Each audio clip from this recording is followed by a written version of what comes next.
हवं तसं यश काय मिळेना, बरोबर ना? आता ही धावपळ सोडून कुठेतरी लांब निघून जावंसं वाटतंय ना? अजून किती दिवस सोसावं लागणार हेच तुझ्या डोक्यात कायम असतं.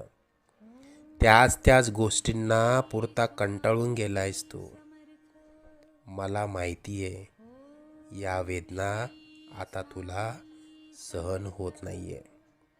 यापुढे अशी समस्या तुला सतावणार नाही.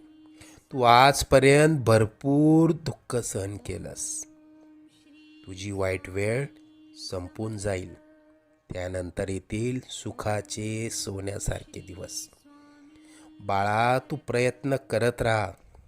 जिथे तू थांबशील तिथून पुढे तू हाती घेतलेले कार्य आम्ही पूर्णत्वास नेऊ. तू प्रयत्न करत राहा. यश तुझी वाट बघतंय.